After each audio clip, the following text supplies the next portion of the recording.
Imagine having everything a man could possibly have, and you're not happy. This is a guy who used to deliver pizzas. I was poor for the majority of that first half of my life. From Islamophobe to Islam. My wife, she decided to revert to Islam. I was angry. I was like, she's gonna turn my son Muslim. This is terrible. From chasing money to discovering meaning. I bought a $2 million yacht cat. I had 30, 40 girls on it, drinking, smoking weed every day. How do I have all of this? I've achieved the top, and I'm not happy. Our guest today isn't your typical entrepreneur. One day I woke up, take me to the masjid, let's go, and I took shahada. We always want things, but we never want to become the person that deserves those things. If you want a good woman, you need to become the person that good women want. Bismillah, assalamu alaikum. Welcome, Dan Henry. MashaAllah. Assalamu alaikum. Thank you so much. How are you doing? That was a good plug. That was a good intro. Yeah, thank you. Hey, you made me sound important. Brother, you look important to me, man. Let's start, man. Assalamu alaikum. Give me 20 seconds of your time. I want to start with just thanking you all for listening and watching. We appreciate all the comments and all the feedback. I just want to start with a promise that we are working tirelessly and working really hard to give you the best product we can. It will mean a lot to me and my brother if you guys just hit that like button or subscribe as well, please. I grew up in Florida, so like the most haram place in America. Wow. So that was my affluent family. No. Lower middle class. My father was a shock jock.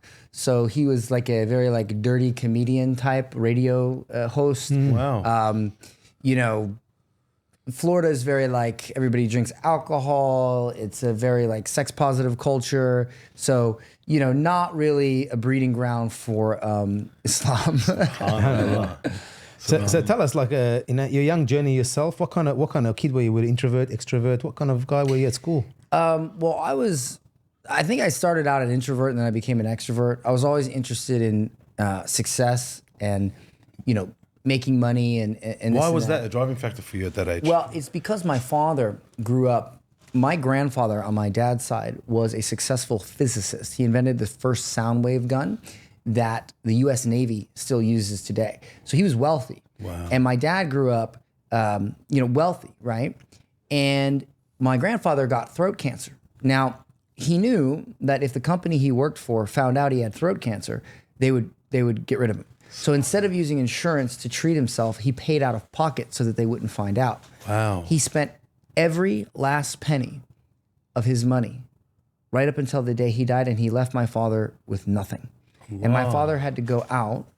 And the sad part about this is because his father was wealthy, he didn't really teach him how to make money, how to build wealth.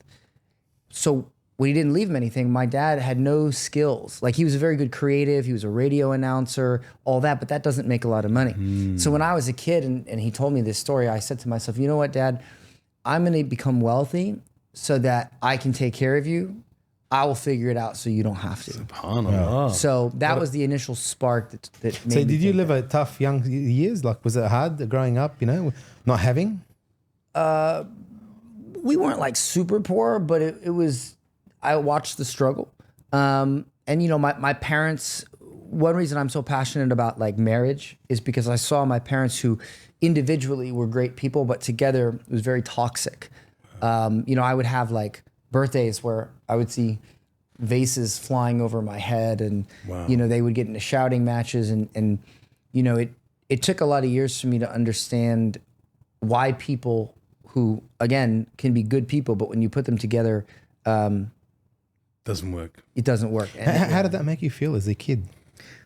Well, it taught me this thing that it took me a long time, and it's something I still struggle with, is that, you learn things as a kid. You get these narratives in your head that dictate how you act for the rest of your life. And one of the narratives in my head was, when things don't go your way, the only way things will change is if you freak out, if you explode. And that creates a confrontational person, a highly emotionally charged person, somebody who it makes it difficult to navigate conflict.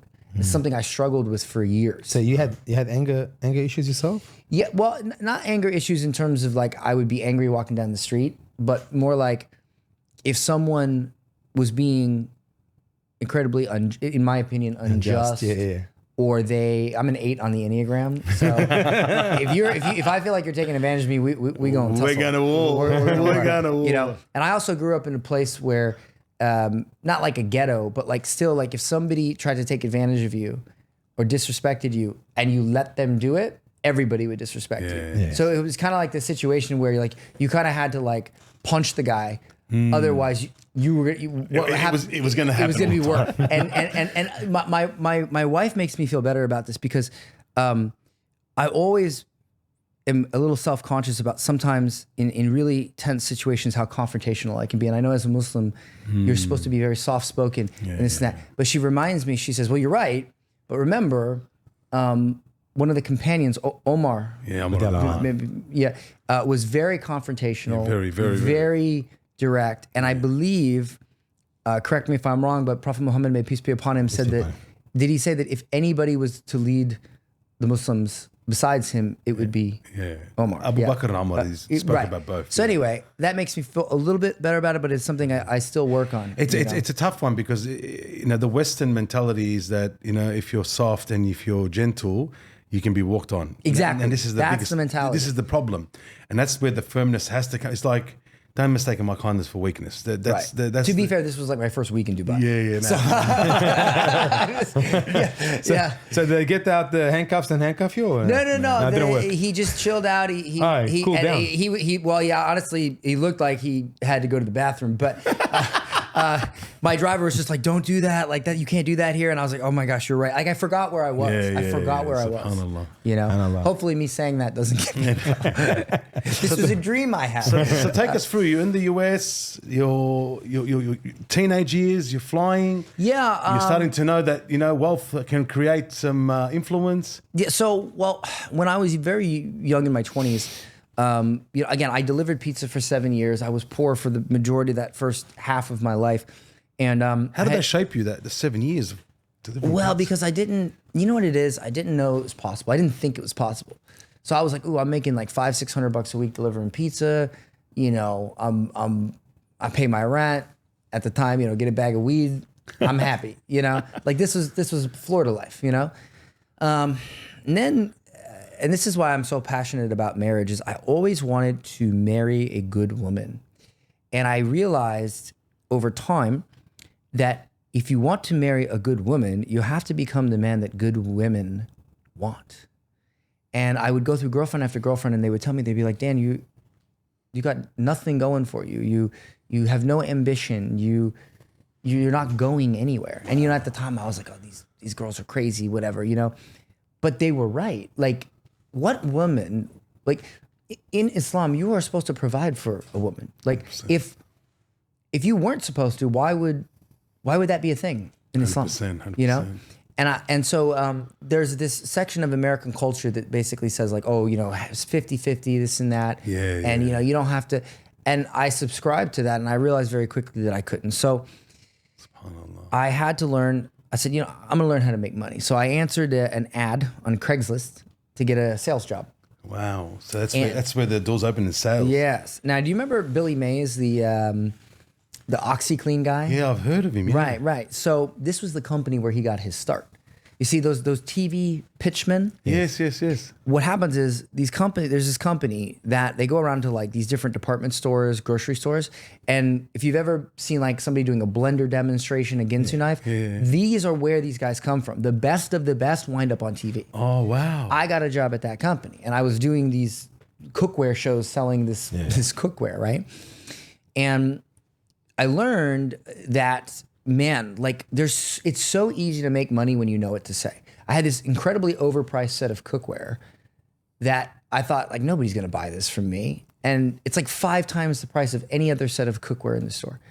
But I had recited the exact words they had taught me. And these people just came up and just took the set. And I made like $1,500 in commissions that day, which was triple what I ever made delivering pizza in a week. Wow. One day. And I realized that, you will never be broke if you know what to say. Crazy. Yeah. And so the other thing that really got me was the owner of the company, who's a billionaire. He sat down with me one day and I talked to him and I said, his name was Jeff. I said, how do you get rich? And he laughed. I'm like, no, really, how do you get rich? And he says, well, let me ask you a question. How many books on money, persuasion, business have you read in the last week? I said, none. He's like, well, how about the last month? I said, none. And he's like, well, how about the last year? I said, none. And he says, well, why are you asking me this? You don't want to get rich. I said, no, I want to get rich. He says, no, you don't. Because people that want to get rich read books on how to get rich. You don't, so stop wasting my time.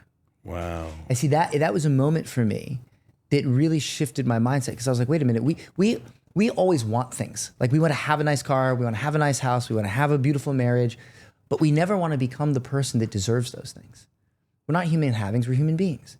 If you want a good woman, you need to become the person that good women want. If you want to be rich, you need to become the type of person that can make moves. Like, you got to get up in the morning. You gotta read stuff. Like, this is basics. There's a formula. Yeah. Undoubtedly, yeah. You know? And so once I adopted that mindset.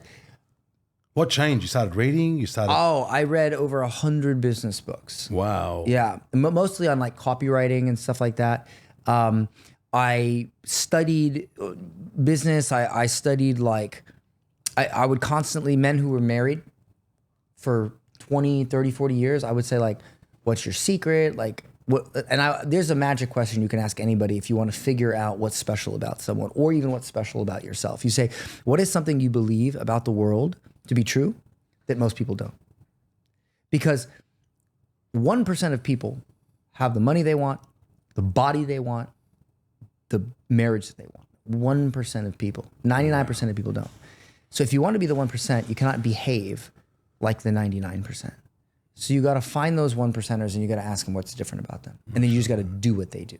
So what is different about you? Well, I'll tell you a few things that are different about me.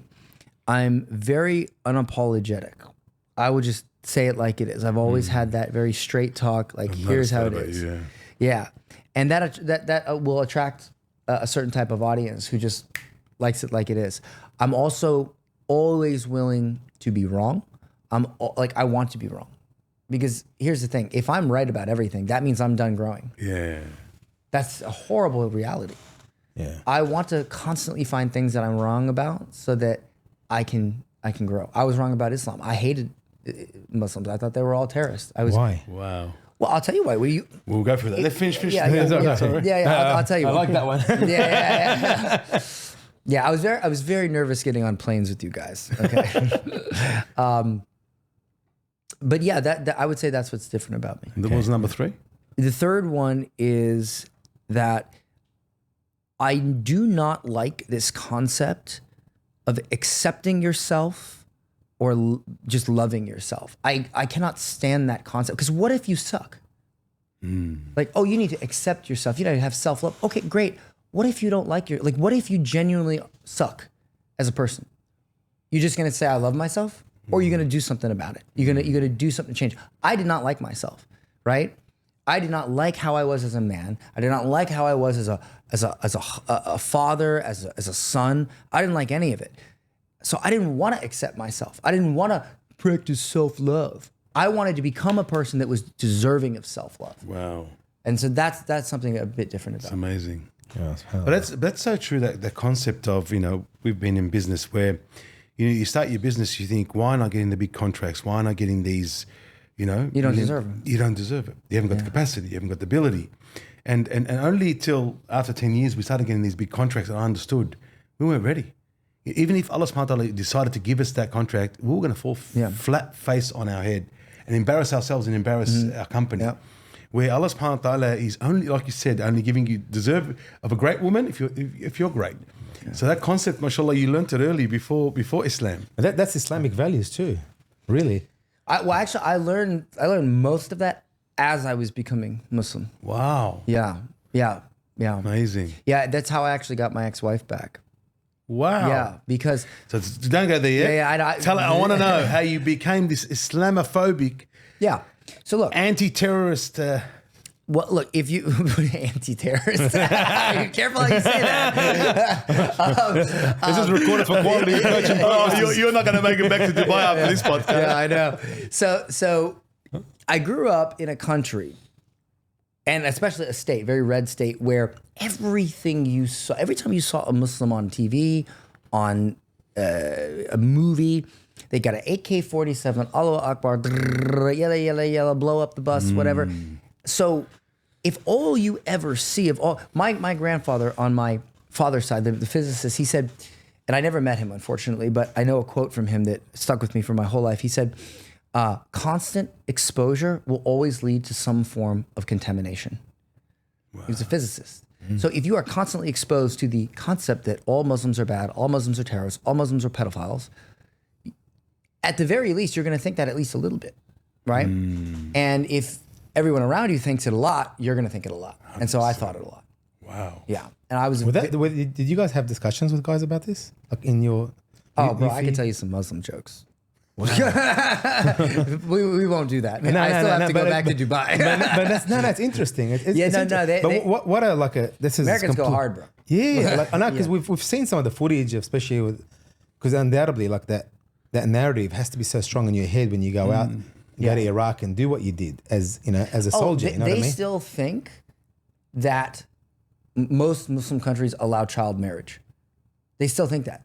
Even though the average age in 99% of Muslim countries to get married is 18. That's the age of like marriage of consent. Yeah, whereas in America, it's like 15. So it's like, wait a minute, how does this work? Like your age of consent for sex is 3 years lower than 99% of Islamic countries. How are you going to sit here and tell me, like, it's just, but see, they don't think about it like that. They don't think about it like that. They just go, oh, somebody said it one time on a TV show. I believe that, done. What is it? Ignorance? What is it? Exposure? Well, yeah, it would be ignorant. It would be exposure that creates ignorance. Incorrect, misleading, mass media, right? Look, I'm just going to say it. The legacy media. Who owns the media? Who owns the mass media? Yeah. Exactly. And do you really think they like Muslims?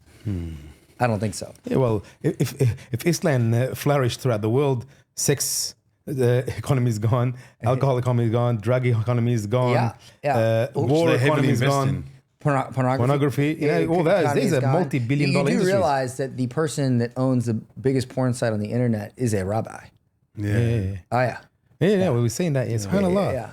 So, like, there's obviously an incentive there to keep it going. Skew the narrative negatively. They say if you really want to know, tell us how did you find Islam? I want to know what possessed you after being so a Muslim hater. So I was married to my wife, who's from Turkey. We get divorced. You found a Turkish girl.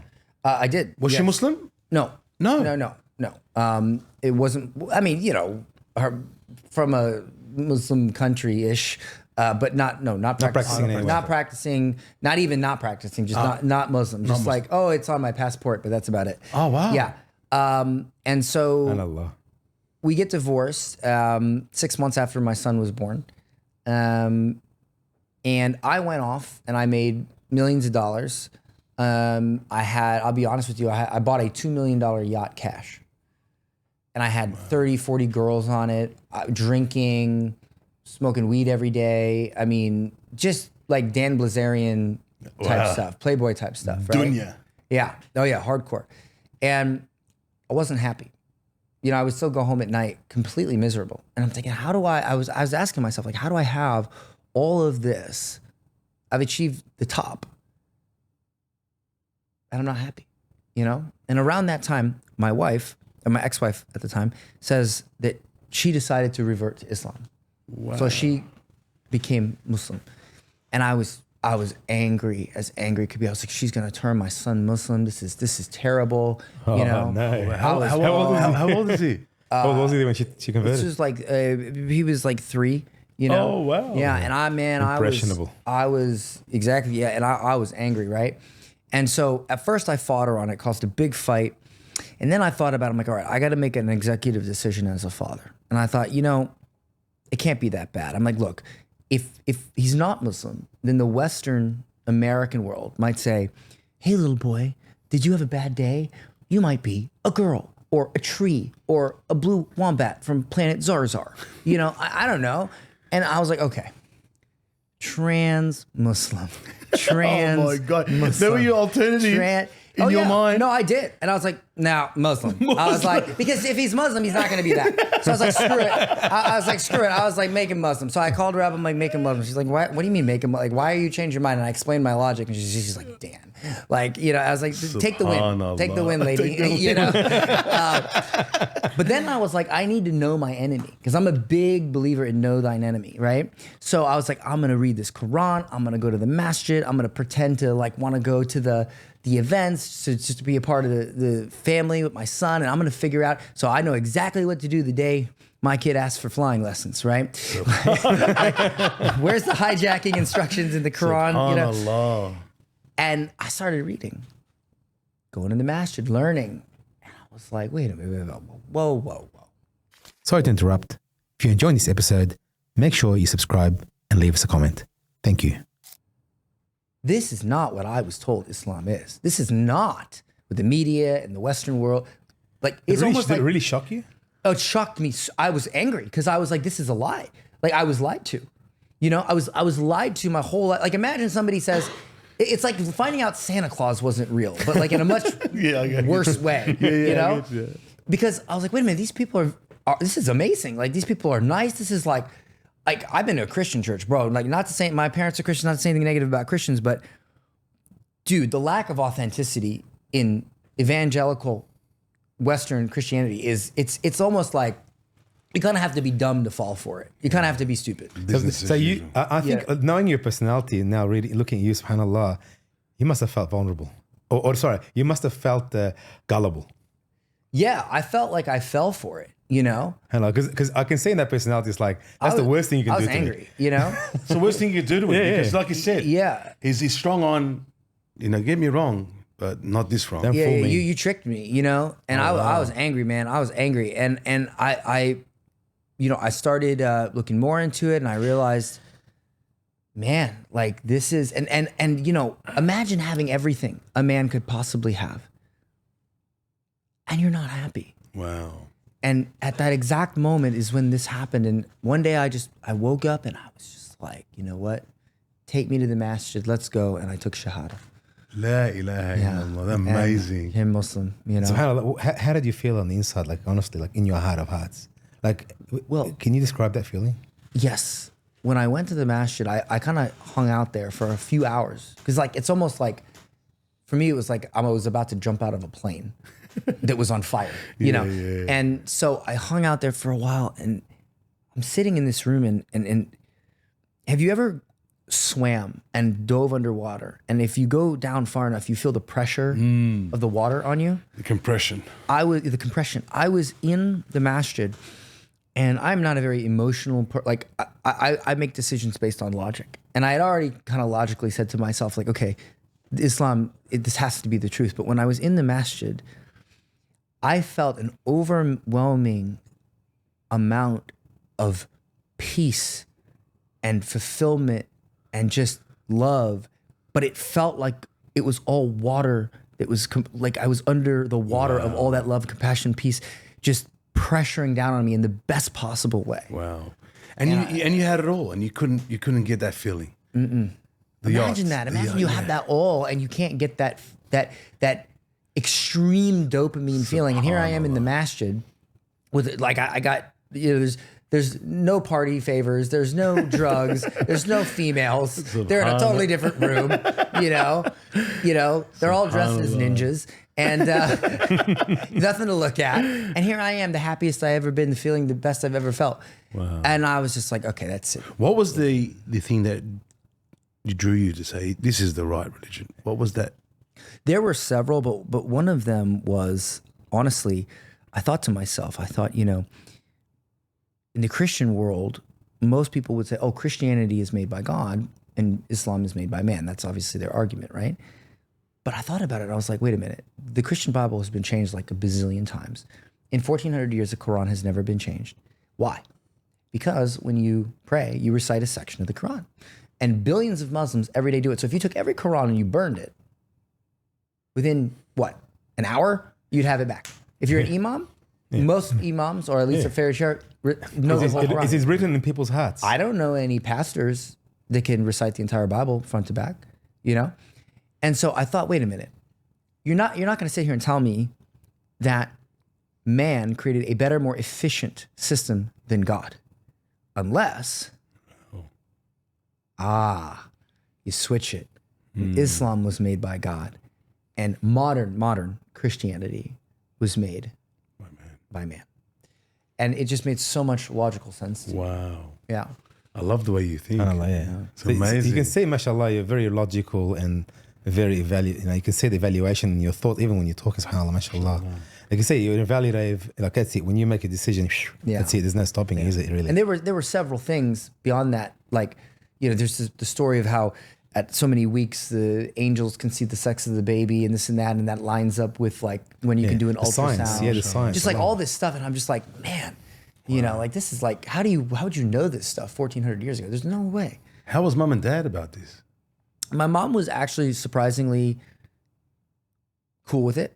My dad hated it. My dad said that my grandfather would be rolling over in his grave. Now I've decided to be a goat herder, like all this, all this stuff. I used to be there, Dad. I used to be there. And my now here's what happened after this. I said to my wife, my ex-wife at the time, I said, listen, you're Muslim, I'm Muslim. Like, why don't we get the family back together? And we ended up getting remarried, and she's probably getting food right now. But my son's here, and and she's niqabi. She ended up going full niqabi, right? Mashallah. And which, admittingly, as a revert to me is like, dude, just I don't even like. I'm not picky. Like I'm like, as long as you dress modest, even if you don't wear a hijab, I'm fine. But like, she said to me when we got married, she said, just do me one favor. She said, never ask me to take off my niqab. I want to die with it. Wow. I said, if that's what makes you happy, do it. So imagine going from like having all these girlfriends who look all like Miami to niqabi, right? Who I've already been married to, right? And was it different? Yeah. Marriage. The marriage? Yeah, like you were married. Yeah. Well, like I'd love. SubhanAllah, so many brothers, and mashallah, you've had two different marriages from the same woman. Yeah, you know what I mean? From her. Yes. Yeah. So it's two different marriages, really. Two marriages from her. From one woman, yeah. But the thing is, was it different? So as a non-Muslim and a Muslim, that's what we're talking about. The transition of being married to a being non-Muslim married Muslim and Oh, being yeah. married And being non-Muslim. Yeah. Like, can you give us the sort of, because you've got the black and white of that, and many don't have that. And I'd love you to sort of explain it to the audience. It's crazy that Islam brought you back together. That's a beautiful story as well. So Yes. I can even compare it to other non-Muslim relationships I had as well, because I was engaged before and this and that. wow. And there are certain things in a marriage that will ruin your marriage. Like, I'm sorry. If you're a woman and you go out and you have lunch with another man, we're going to fight. We're going to have problems. I don't even care if you're an atheist. Like, you can lie, you can just sound trendy and liberal. You can say you don't mind your man going out or your woman going out and hanging out with another man. You do. You absolutely do. You're just lying. You just want to sound liberal because that's what you identify as. It bothers you. It would bother any man. And you don't think it bothers a woman? You don't think it bothers a woman that her husband's out hanging out with it? And in the West, that's normal. It's complete. I had a girlfriend once who said, hey, I want to go to this concert in California. I said, I can't go. I got a work thing. She's like, well, my buddy wants to go. Can I share a hotel with him to save money? And this is like a real question. wow. Like, can I share a hotel room with another man? Casual question. And I'm like, why would you ask that? Like, this is the wild, crazy concepts that the West has in terms of relationships and marriage. This does not exist in Islam. I never have to wake up and go, I wonder if my wife's going to ask to go hang out with another dude at the club. Like, it's just off my plate, Like, and you like the space you have to, like, you have no idea the amount of stuff you have to deal with in a Western relationship that is just should be absolutely completely abolished, unheard of. It's just ridiculous. Okay? You don't have to deal with that in Islam. Inshallah, in Islam. So that right there just took such an amount of stress off of me, because you do. In the West, you always stress if your woman you're going to lose your woman, always. Because men are headhunters out there. Wow. Oh, yeah. Like, you go to a Western gym, you go to a gym in America, it's like a strip club. Like, literally, in Dubai, even though Dubai is rather Western, still there's this aura of respect, And what I find interesting is that you in the West, in America, they say, oh, Muslims don't respect women. You have a restaurant named after women's breasts that you take your family and your children to. Multiple ones, Hooters, Twin Peaks. Like what? Yeah. Like, and you tell me we don't respect women? Like it's wild. The Western mindset on these things, it's almost like a Dave Chappelle skit. Yeah. You know, it's wild. Yeah. So these are some of the things that all that toxic Western values, gone. And it just opens up space to have a better marriage and not have that in the way. That's amazing. It's amazing. So take us into your business success and the changes that you had to make as a human being to succeed in mashallah, like what an achievement in the marketing world. Yeah, you know what I mean? Yeah. Mashallah, you've tell us a bit about it. Yes. Yeah. Well, I learned this thing called internet marketing, right? Basically, how to grow and monetize a brand online. And man, it's like the Facebook ads and stuff like that. Well, that's one way. Basically, I sold. Here's what I've sold over the years. I've sold consulting or coaching. I've sold online courses. I've sold software. I've done events like this, masterminds, private consulting. I've had some physical products, books, things like this. And I learned, my thing was, as soon as I made money, I reinvested it back into my skills, what I know. Because I realized very quickly that the highest ROI, return on investment, you can get is not real estate, it's not crypto, it's removing the ignorance on how to make money. It's learning what you need to learn, acquiring the skills to build wealth. Wow. And I mean, I would be like, if I said, here's where I'm at, here's the goal, whatever things I don't know in a way, I will spend every last penny I have learning those things. And even if it means you going broke? Yes. Wow. Yes. But that's the thing. How are you going to go broke learning how to make money? You know what I mean? Like, obviously you could end up buying from a scammer, but you got to use your brain a little bit. And look, I did a few times lost money. I lost $30,000 one time hiring somebody who didn't know what they were doing. But I also spent $50,000 one time to learn something that made me $2 million in my business. So do you think I care about the 30,000 I lost? That's the mindset you have to have. That's one thing I do appreciate about the West. Really, that is a little bit lacking in other parts of the world. Yeah, you're right. People don't value knowledge in these parts of the world. In America, we value knowledge because we know if I know that thing, I can make a lot of money. I will pay you to teach me that thing. You are so right. You are so right. I spent $500,000 on learning stuff, and I turned that into 35 million. I'd say that's what real estate investment, what stock can you invest in 500 grand and make 35 million? That's crazy. Yeah. You know, what was that knowledge? We need it. I'll give you $1. I covered some of it earlier. You did. Oh, bro, I could talk about that all day. Mashallah. But ultimately, look. Can you give us like 3 points quickly? Yeah, 3 good points. So let's say a young yeah, I'll give you one very simple one. You know what an offer is, right? It's like what you sell. Yeah. So there's 4 levels of offers. There's must be nice offers, which is the lowest level. These are things that solve problems that it might be nice to solve that problem, but not really a big deal. These are very difficult to sell. Then there are annoyance offers. These are offers that solve problems that are annoying to people's lives. So it's annoying, but ultimately they can live with it, right? Then there are offers that are what I call insomnia offers. These are offers that solve problems that genuinely keep people up at night. Like, ooh, I owe too much in taxes, or, I'm not happy in my marriage, right? Then above that, and by the way, most $1 million offers are insomnia offers that truly keep people up at night. But above that is the holy grail of offers, and that is the bleeding neck wound offer. These are the offers that the customer feels literally like they're stumbling into an emergency room with a bleeding jugular, and they'll pay and do whatever they can for you just to save their life. So this would be something like stopping divorce, or you have a huge tax bill and you need to hire somebody to help you minimize it, or, cure cancer.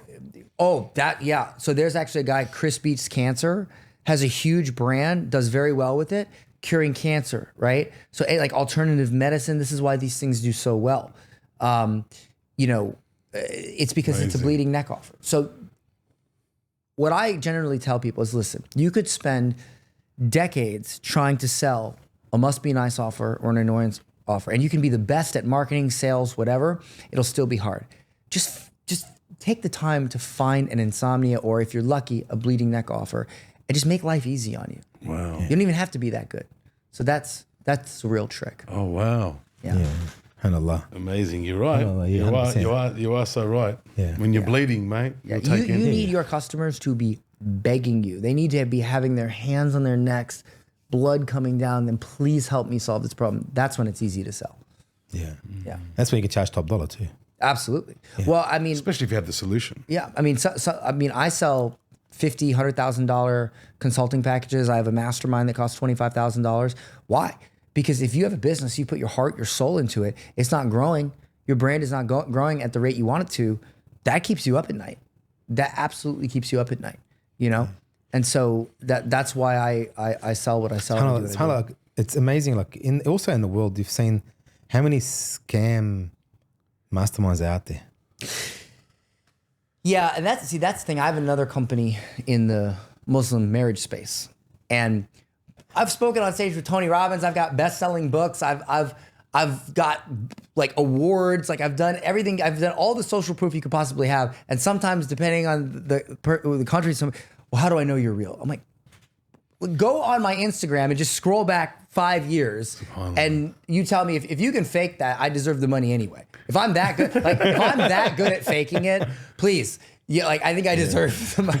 You know, but that's what I'm saying is you know, Did you find that as a Muslim or non-Muslim? Well, my new company, the traditionalwife.com, that's in strictly the Muslim space. Muslim space. Strictly. You know, it's a Muslim matchmaking service. High-end Muslim for like successful Muslim men. I have a friend of mine, his name is Shakir. He owns a big marketing company, right? He's made millions of dollars selling marketing, and he's from Bangladesh. But he lives in London. And he says, he makes this joke all the time. He's like, the secret is to sell to which white Americans, because we just buy stuff. We don't. It sounds good. Here's money, right? Wow. We don't beat you up about it. You know, if it sounds good to us, we give you the money. So it's a little bit more challenging in the Muslim market. Funny, isn't it? Where are your majority of your clients? For which company? For the what's called marketing. Oh, the market. It used to be mainly U.S. It's now all over the world, because I built such a name there that even if you're from, I mean, I have clients from Pakistan. Oh, wow. You know, I have clients from India. I have clients from all over the world. What kind of businesses can you help? Is there a certain amount of turnover that you look at? The people that come to me the most are consultants, coaches. They're in the info product space. They sell online courses, or they sell software, which is very similar to info. People don't realize that. Or they sell professional services. They have some sort of agency. Maybe they're lawyers, doctors, or maybe there's a lot of people who want to create movements. They want to create, like maybe they do events, retreats. Generally, it's people who sell transformational products. I don't help people that sell like physical products, glasses. Got an amazing toothbrush. Yeah. I mean, I can help you. I just don't really want to. Can you give me who would be the most successful outcome from your hard work? What company? Okay, well, I can name you several. There's a guy named Andy Stickle. He serves lawyers. Okay, he helps lawyers with marketing. When he started with me, he had a $2,000 program that he was barely selling, and then he worked with me for 4 years. He worked as a private client for 4 years. Wow. And he now makes $2.5 million a month. I have another guy who paid for a VIP day with me. And again, I charge a lot. I'm not going to lie to you. I charge $50,000 for hang out with me for the day, and I just help you out. And I helped him write his whole sales presentation and a book. And he does 2.5 to 3 million a month selling a program to people who want to start bookkeeping companies. Okay, I have people who sell health, fitness. There's people who sell software. There's people who sell services. People who sell support for like Amazon businesses. I have alternative health doctors. Really, if you sell, I mean, don't get me wrong. If you have a toothbrush and you want to blow up online, I can absolutely help you. I charge a lot because I take time. It's got to be worth that, right? Really, right, isn't it? right. So if you sell a $50 toothbrush, you're going to be like, oh, I sold 50% more $50 toothbrushes. Can I ask you? But if it's like a $10,000 service and you sell 50% more, that's a major change. You know, we've been mentored in the sense we paid, I think it was 50,000 at the time. 60,000 when we paid for our business mentor. We first got into business. We paid 60 grand for a mentor for 6 months. You know, one of the most challenging things when you wanting to ask for help is also the recipient, like yourself, like the coach, is, can I help them? Am I just taking their money? Is it a product that do you do that? Like if somebody comes and pitches something to you saying, well, I don't think it's because you can't afford me. Like, you know what I mean? Like, oh, you can't afford. Or it's not even worth pushing. Like, right. But also to give context, 60 grand those years, that was 25 years ago. 200 grand was a house. Now it's $1 million. Best you know money I mean? we've spent. So for me, I don't take on people who I feel like even if I did my job, you wouldn't get a return. I don't take on that. Oh, wow. Because I just don't want to feel bad about myself. Number two, I don't take on people who sell things that are anti-family, anything that supports like, you know, LGBTQ or just anything that goes against my values, you know? Like there was a guy that came to me who he sells like basically like how to have an affair. Like, and I'm like, what? And he's like, yeah, I sell how to cheat on your wife and do it effectively so she doesn't find out. Wow. I'm like, no, I'm not gonna help you. Which category does that fit into? I'm bleeding. Yeah. I'm bleeding. That's off the chart. But so I don't, you know, and I didn't even do that before I was Muslim, you know. But especially now, no, like, Mashallah. you know, SubhanAllah. yeah, It's amazing. But do you look at like SubhanAllah, like I do mentoring myself personally, yeah. But I look at clients myself and say, hey, you know what I mean? If you're not turning over a certain amount, you really can't afford to get a mentor at the moment. And you know what I mean? You're still there. Well, that's why I have a YouTube channel. That's why I have books. Like if you can't afford me, that's fine. You just read my books. It's good stuff. Like watch my YouTube videos. But even though, like, do you go back to the client and say, I asked A, B, C of you, and you've done nothing? Oh, I'm brutal. I hope you're enjoying the podcast. Please don't forget to press the subscribe button. People pay me because, see, most of the time when you hire a business mentor, get in a mastermind, you know, they take you to Disney, they give you a little hat. You don't get no hat. You don't get no name tag. You don't get none of that. You sit in a room with me. Like I have a mastermind tomorrow. I have 9 people coming. Sure. They each paid $5,000 just for like a seminar. There's no frills. We sit in a room. You tell me what's wrong with your business. I tell you what to do to fix it. The end. Are you here to what? Feel good about yourself, to have some sort of little souvenir, to go and make yourself feel like, oh, I'm at the, or are you here to solve problems and make money? I'm a super direct, super like I will look at your stuff because look, I'm going to be honest. If I'm super nice about it, it's going to take weeks. But if I say, bro, this is your website, right? This is your message. This is your sales system. It sucks. You're making classic mistakes. You're doing this, do this. I just tell you what to do. It's so much because I spent 5 years every week looking at multiple businesses, marketing, sales systems, content. Any mistake you've made, and I don't say this to say that I'm special, I've just put in the reps. Any mistake you're making, I've already seen it 50 times. Like it's, so that experience for me gives me the opportunity to support. Like if you were a new business coach, you might struggle with that. Yeah. But I've been doing it so long that it actually doesn't, it doesn't take natural. It doesn't repetition. take, Repetition is key. That's what I say. The more you do something, the better you are at it. Yeah, like I talked earlier at the event about a brand. A brand is simple. It's what you stand for, what you stand against, and a flaw to make you relatable. If you don't have something you stand for, and you don't have something you stand against, and you can't share what's wrong with you so people don't think you're perfect, you don't have a brand. 100%. You know, a brand is not colors, it's not style, it's what people say about you. And when you can engineer what people say about you, you can engineer growth. Mashallah. Yeah. SubhanAllah. You see some people that do it organically as well, like as a natural, and that's why they're successful. Like you see success that people do that naturally without even thinking about that. You know what I mean? Well, they guess. Yeah. Because think of all the people. See, this is what, you know what an artist is? It's somebody who guessed right. Somebody who knows right is a scientist. Social media, selling, marketing, branding, these are not arts, these are sciences. people who are artists, they just didn't take the time to learn how the human mind works. And so they guessed. That's why most artists are broke, most artists fail. But every once in a while, a blind squirrel finds a nut, right? Whereas people who are marketers, they're more scientific. They're like, I know what the market wants because of this, and that. I can create desire. I can create appeal. I can manufacture it. I am not just going to guess. Yeah. You know? With your experience, mashallah, where do you see us going with this AI? Oh, we're all going to die. But if you're going to die, you might as well be rich when you die. No, it's growing at a rate where, you know, I don't believe that AI is going to take your jobs. I believe that people that embrace AI are going to take your jobs. You know, it's going to change. Like, for instance, It's gonna be a revolution, isn't it? I mean, think about it this way. Like when we used to ride horses, right? There's big industries for like horseshoes, taking care of horses. But then the car came out, right? So now you have the oil industry that's, you know, and then all of a sudden you have electric car. It just changes. It doesn't change the goal. It just changes how people get to the goal. Creates new jobs, new industries. Let's go the old one. It's the economic equivalent of shedding the skin. It's just a new skin. You know, it's a new skin.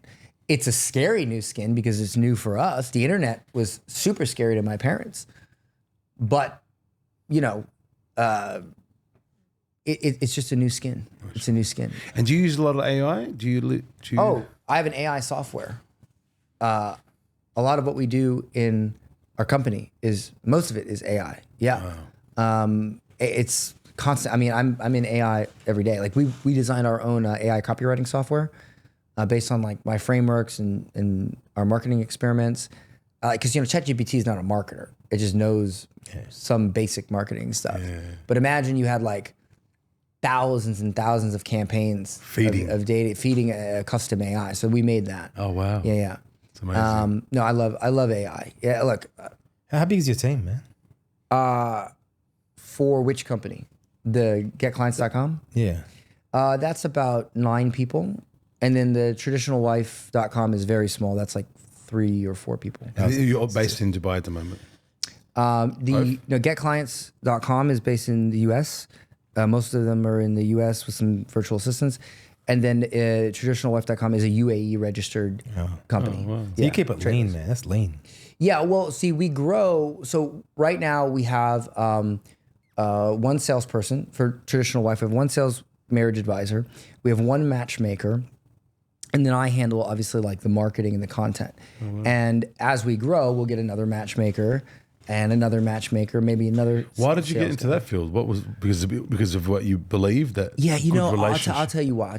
I'm very passionate about marriage and relationships, and I realized that because it's come from my parents, right? Like there's certain human psychological personality profiles, okay, and I personally prefer a psychology test called the Enneagram. And yeah.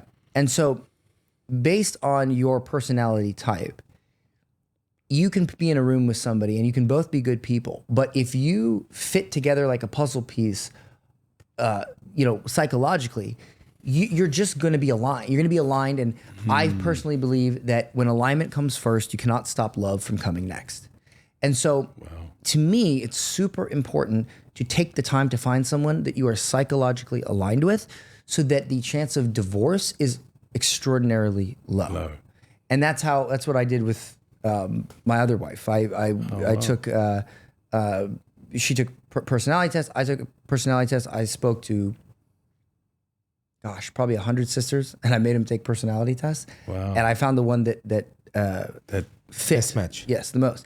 And so when we started the company, my idea was, okay, I'm going to create content. I'm going to get a lot of sisters who want husbands to sign up to a database. I'm going to make them take this personality test. The men, they're going to sign up. They pay a fee, and they take the personality test. We then use AI to match people based on their personalities. Wow. So then what we do is if we have a match, we send the sister a message and we say, here's the man's profile. Because it's all private. It's not like a dating app, right? I get you. We say, hey, this man is psychologically determined to get along and have a great marriage with you, scientifically, right? are you interested? If she says yes, then we say, sister, are you okay with us sharing your information? She says yes. So we share the information with the man. If the brother is interested, we schedule a Google Meet. The sister is responsible for bringing her own Wally if she feels she needs it. Nice. We introduce them. They have a chat. After, if we get positive feedback from both, we exchange their contact information. We check in with them and we let them go. The first client we had, very first client we had, found him a sister within 3 weeks. They had their meeting and they're currently getting married this month. Oh, wow. Yeah. Wow, we're going to the wedding, guys. Yeah. Where are they getting married? Singapore. Nice. Yeah. Well, no, so he's going to go marry her. She's from Morocco. He's going to go marry her in Morocco and then he's going to do another one in Singapore. MashaAllah. Yeah. And so, and I told him I would pay for their videographer, you know. So talk about a testimonial. Right? How long's that been now? How long the company's been? So the traditionalwife.com has been, it's a relatively new company, like 6 months old. MashaAllah. And we're very well. Most of our clients are like surgeons, entrepreneurs, business owners. It's a big problem in our community, isn't it? Bro? Yeah, it's very hard to find that's a bleeding neck problem, isn't it? Really? Like, wallahi. It is because, wallahi, if I tell you, because I mentor more women than men, believe it or not. And the biggest problem we have with women, especially in Australia, Muslim women or whatever, when they're divorced, they cannot find a man. So you have so many, women that have lost their husband through death or cancer. Allahu alam, how many women have lost their husbands and do have kids or whatever. And they're saying it's an impossible thing to get. Especially a good man. Well, we have a variety of like, I'll be honest with you, some men, I want young, thin, never married. And then some men, they want second wives. So they're a bit more flexible. Or they just are older, so they want an older woman. They don't want to mess around with like a 22-year-old. They want a mature woman. Yeah, alhamdulillah. I think the biggest problem we have is immature males. So that's the thing. I'm going to be honest with you. We charge a premium fee because we do not. The last thing I would ever want to do is match these sisters. It's free for the sisters. I don't want to match. Why free for the sisters? Well, I'm not gonna. I mean, he's unjust, this guy, man. Listen, we do. He's giving the blokes equal opportunity. Yeah, no, it's not equal. You know that. Like, I love that it's not equal. The man is supposed to take care of the woman, and so we do have some paid options for sisters, but where we prioritize your profile, stuff like that. It's not expensive. Okay. But most sisters sign up for free. That's amazing. The Moroccan sister that got matched with our first client, free account. Okay, it's not an account. It's like you go into a database. Like you're not shown anywhere. You're only if you approve. It's I get you. These dating apps. It's like, wait a minute, like you're just showing. Like to me, I you're showing the best of you, which could be the worst of you, and a lot of it's fake. Like, you know how many friends I've got, especially Muslim like this, there's Muslim ones and all that, and they tell me they've gone there. And subhanAllah, I've had women like, Allahu Akbar, deceptive. Say to me, these guys are also deceptive. They don't look like the first question is, can we fool around? Yeah, it's like, that doesn't happen at our company. Oh, that's because amazing, bro. We charge the men. First of all, when you do a consultation, we have to know that you can provide. Like we had a guy that applied the other day, and he's like, "Oh, I want a woman who will pay half the bills, 50-50." We're denied. Like, what are you talking about, bro? Like, oh, wow. what world do you live in? No, you provide for the family, right? So first, we make sure that the brother is the type of guy that we like. If I would not recommend my sister to you, you're not going to be a client. Oh, wow. Period. That's awesome. Then we obviously charge them a premium fee because we want to know, number one, you're serious. Is it a monthly, a yearly? No, it's a one-time fee. And we guarantee to find you a wife. One-time fee. Oh, guarantee. I love that. And so... So what, no wife, no pay, or no? Well, we haven't had that happen. That kind of guarantee? We haven't had that. We just keep going until we find you. We have literally anywhere from 300 to 400 sisters apply weekly. Wow. If out of the many sisters you can't find somebody you like, you're the problem. Okay, like, bro, no, we don't have any problem with all that. around the world. All around the world. Mashallah. Yeah, people say, I want somebody who speaks Japanese or French or whatever. So the more picky you are, the more specific you are, the longer it takes. Like we have a client who's very specific, and he's okay with it could take 6 months or a year. The client that we had, did not have. He was a bit picky, like he knew what he wanted, but he wasn't like incredibly strict on what he wanted. 3 weeks took us 3 weeks, right? And they literally are just both over the moon. What advice would you give some males out there to have the best marriage? The best. Well, first of all, you have to become a person that can attract a woman who is a good woman. And look, part of that is you got to make money. Sorry.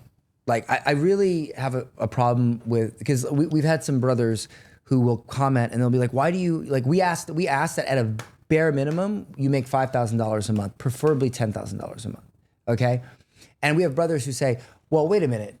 So what are the brothers that don't make that, dude? That's not fair. I'm like, bro, so maybe you just get married the way that billions of other people have before we created our company. Like we're not here to serve everybody. And I'm okay with that. We're here to serve, maybe we will one day. It's the target market in the day. Yeah, is successful Muslim men who are busy, not too busy for a wife, just too busy to go looking for a wife. That takes way longer, right?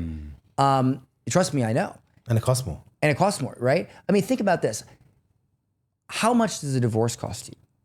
How much have you wasted looking for the right sister, right? So we ask, like, you got to make money. You got to be able to provide solely, right? You don't have to be rich, but $5,000 a month, bro, $5,000 a month in the US, you're poor. Like, now if you were in, I don't know, like a different country, like if you're in Pakistan, you're probably $5,000 a month is probably amazing. Amazing, yeah. But in the US, you're broke, you know? So it also depends, like we're flexible. We know, okay, you're from this country. Like we take that into account. The second thing is we got to know that you're the type of man that we would refer to our sister. But when you say a piece of marriage advice, here's what I'll tell you, right? The Prophet Muhammad, may peace be upon him, there was a hadith that basically he said, like, the majority of people in hell are women because they are ungrateful to their husbands, right? Yes. And here's the thing. There's also a hadith that says, do not try, try to straighten the rib. The bent rib, yeah. The bent rib, right? So my view is this. It's like there's going to be moments where as a man, you will feel that you have done everything for your wife. You have sacrificed for your wife. You have bled for your wife. And the only possible response in your mind is your wife being a huge cheerleader for you. And there will be moments where she will look at you and she will act like you have done nothing for her. And in this moment, you have to muster the courage to be the type of man that will practice patience. Because if you don't practice patience, the amount of times she says you have done nothing for me will increase. If you do practice patience, it will decrease. Great advice. Right? And I'm not saying I'm a master of this. Yeah. I'm saying that this is how it works. Mashallah, it's the hardest thing to do as any man. It is. You know? It's the hardest we thing take it personally. That's why. It does. Because it takes, because this is what I mean. It's provided. So when he's told he's not, and he's doing nothing, it just absolutely breaks him. And you hear it breaks us. Because at the end of the day, a lot of women will say, well, the man has to deserve respect. True. But there's a baseline threshold of automatic respect, in my opinion. Because if we're walking down the street and someone comes up and attacks us, who's fighting? Are you fighting or am I fighting? So I'm putting my life on the line. So automatically I deserve baseline respect because I'm going to put my life on the line for you. I'm going to defend you. 100%. And if you are with a man who wouldn't do that, well, you were the wrong man. Yeah. Like, bro. SubhanAllah. That's when somebody asked us once, at the end of the day, when you let go of your daughter to somebody, the first thing you are relinquishing from yourself is her protection. So you used to protect her. Now she's been protected by the man. And if you can't protect her, really, how could you give it to her? That was one of the first conditions. How could I give you something that you can't protect? But this goes on women too. Like a lot of women will complain like, oh, well, this man, well, you chose him. Like if you have this many complaints about a man, is it possible that you just are a bad judge of character? You know? Yeah, I know. But here's the thing. That's hard. It's hard. Yeah. And I'll be honest with you. If you pair with the wrong person, it can bring out the worst in you. If you pair with the right person, that person can be messed up and actually become the best version of themselves. This is why it's so important to pick the right partner. Okay, pick the right partner. I think last question, inshallah. I just want to ask you, now that you know what you know, especially in the marketing world, what would you tell your young self? Hey, Dan, hustling, what would you tell yourself? Pizza driver guy. Yeah. That pizza driver. Man, I would say 95% of what you do with your day is insignificant and it's a waste of time. And I would just tell myself to do what I already did and more of it. I would say you can never put a price on knowledge. You can never put a price on removing the ignorance in your mind that is causing you to suffer. Because one quick funny story. One day I came home, and I don't drink milk. I drink almond milk, right? Because health guy. By the way, milk is... Yeah, I drink almond too. Yeah, it's like milk is poison, okay? Yeah. A whole other conversation about that. But I come home and there's this big jug of almond milk on the table. And I say to my wife, I'm like, why is there a big, huge jug of almond milk on the table?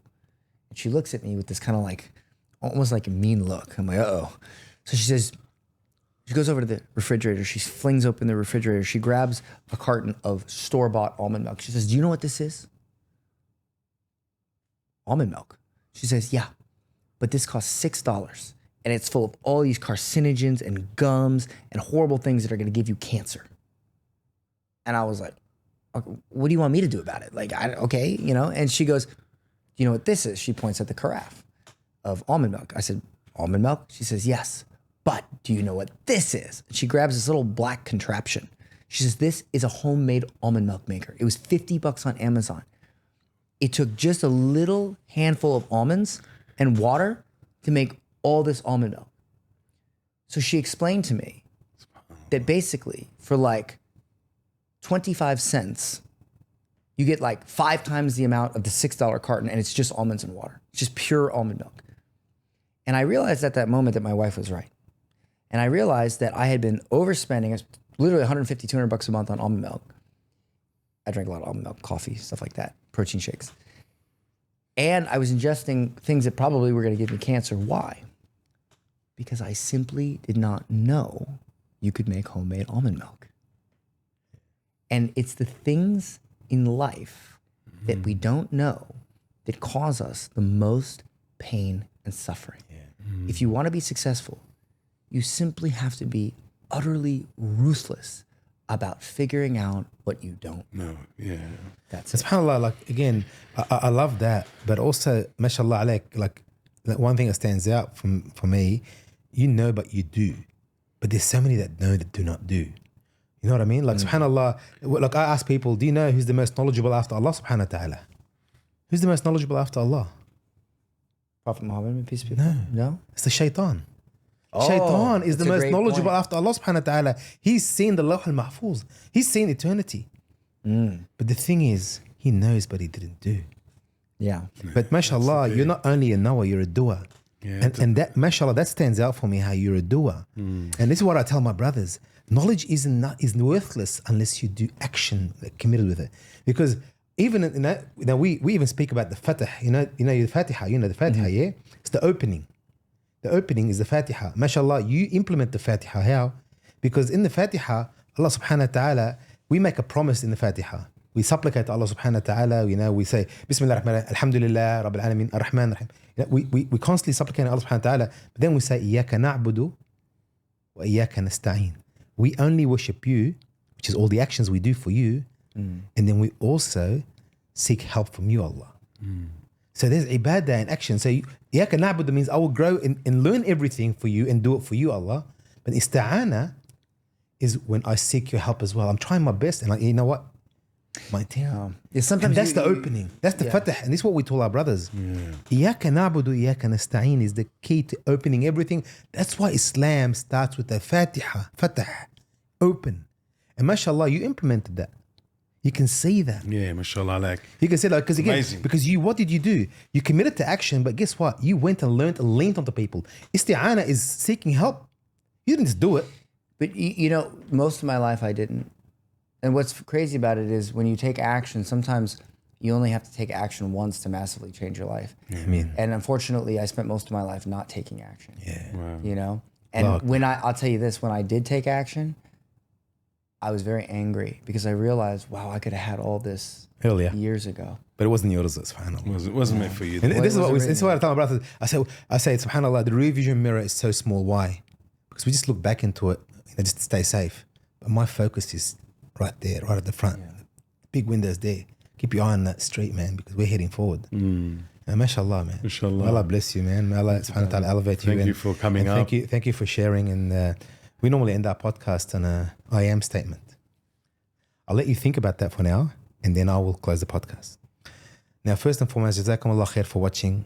We want to thank Allah subhanahu wa ta'ala for allowing us to do this. We are in Malaysia here, alhamdulillah, being blessed. Now, we've already shot so many podcasts. I've watched so much of his content, and now we've got him here. Amazing. May Allah bless him. We want to thank you for watching, and we also are promising you to give you more content. So please subscribe and also give us a rating on our sound platforms. And on that note, I am someone who prays every day that I will become and stay the type of man that when I die, my son will be proud to call me his father. Wow. May Allah subhanahu wa ta'ala fulfill your I am statement. Amen. And inshallah elevate you. And inshallah may Allah subhanahu wa ta'ala unite us all in the best of places with our beloved Prophet sallallahu alaihi wasallam. And jazakumullah khair. Wassalamu alaikum wa rahmatullahi wa barakatuh. Amazing. Beautiful podcast. Thank you. That's awesome. Absolutely.